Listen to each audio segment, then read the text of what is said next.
Desde o domingo, quando aconteceu o fato, nossas equipes já iniciaram o levantamento no sentido de capturar o autor. Haja vista que essa tem sido uma diretriz da Polícia Civil em reprimir qualquer tipo de violência contra a mulher, ainda mais neste mês de março, onde se comemora o Dia Internacional da Mulher. E aí, de posse de todas as informações, nossa equipe, juntamente com alguns investigadores da Delegacia de Mulheres de Patinga, passamos a apurar onde estava o autor. E nesse tempo também nós passamos a ouvir testemunhas para entender como que era a relação entre autor e vítima no ambiente familiar. De posse dessas informações, então, logo ontem, na parte da manhã, nós conseguimos localizar o autor, prendemos ele em flagrante delito e conduzimos até a delegacia. E aqui na delegacia, ao ser ouvido, ele confessou o crime, expôs os seus motivos e com isso, a gente já tinha feito alguns levantamentos também e concluímos pela prática do feminicídio, uma vez que ficou clara que a violência que foi praticada contra a sua esposa foi uma violência de gênero em razão dele não aceitar o comportamento dela. O fim do relacionamento estava já entre esse casal, suspeito de traição, tudo isso se juntou na cabeça dele. Sim, o casal conviveu durante 16 anos. Nas últimas semanas, a esposa havia inclusive pedido a separação, só que ele não admitia o término da relação, uma vez que ficou demonstrado que ele tinha uma espécie de sentimento de propriedade sobre a mulher, então em razão dos seus princípios, da sua religião, ele não admitia o término daquela relação, mesmo ela tenha buscado isso. Diante dessa circunstância, aumentou o ciúme deles por parte contra a esposa, passando a desconfiar que a mesma estava o traindo.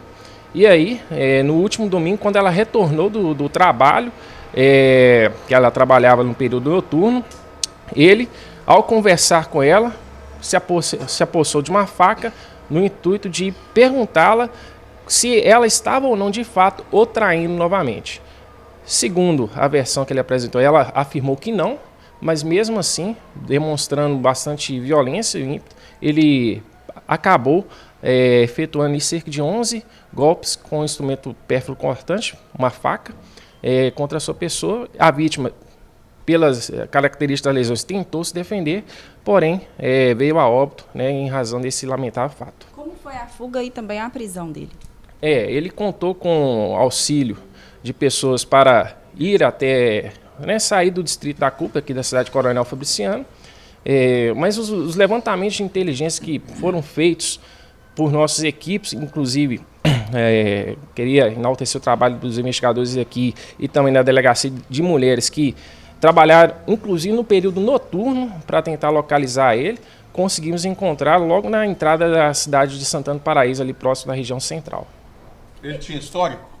Então, criminalmente não havia nenhum registro contra ele, nem mesmo um pedido de medida protetiva em favor da vítima. Contudo, com os depoimentos que nós realizamos, com os levantamentos, nós apuramos ali que há muito tempo a Sabrina já sofreu uma espécie de violência psicológica dentro de casa.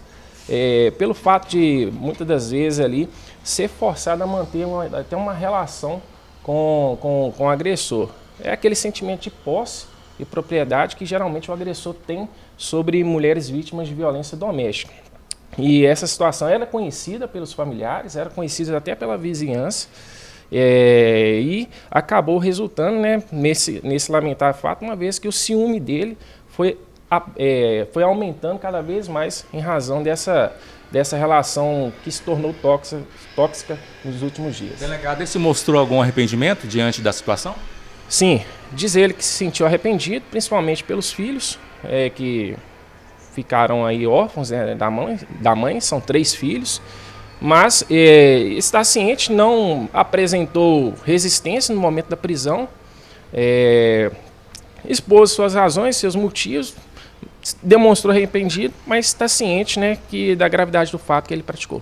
Ele chegou a ter alguma resistência? Como que foi a reação dele quando a polícia chegou lá? Não, ele não teve resistência, segundo eu mesmo, estava até pensando em se entregar.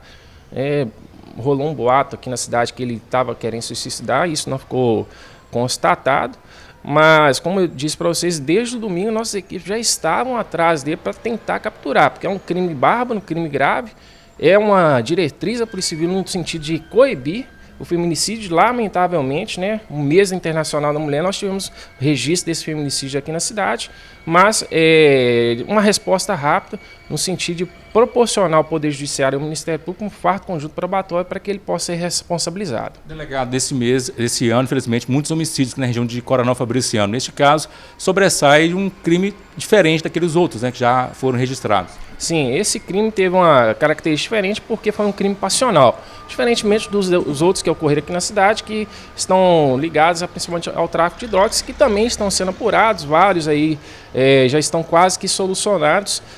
Mas, como eu disse para vocês, é um crime gravíssimo esse do feminicídio, porque o homem não pode ter o sentimento de propriedade sobre a mulher. É um direito dela conviver ou não conviver com dentro de uma relação. Então, a Polícia Civil atuou nesse sentido, um propósito de dar a resposta rápida e aí proporcionar a responsabilização criminal desse autor. Ele está preso em flagrante, tem um mandado de prisão para ele, como é que está a situação? Eu, inclusive, já havia até solicitado um mandado de prisão para ele.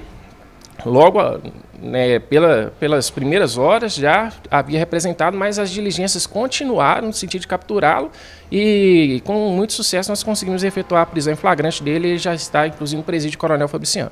Doutor, alguém facilitou a fuga dele e quem o abrigou lá em Santana do Paraíso, no caso responsável pela casa, responderia também? A gente tem que verificar se houve o dolo na ação, né? Pode ser que aquela pessoa possa responder por algum favorecimento real. Mas são circunstâncias que ainda a gente está apurando, né? E a prioridade nesse instante era justamente efetuar a prisão do autor e aí, paralelamente, se alguma outra pessoa teve o dolo ou não de fazer com que ele se esquivasse da justiça, também será responsabilizado.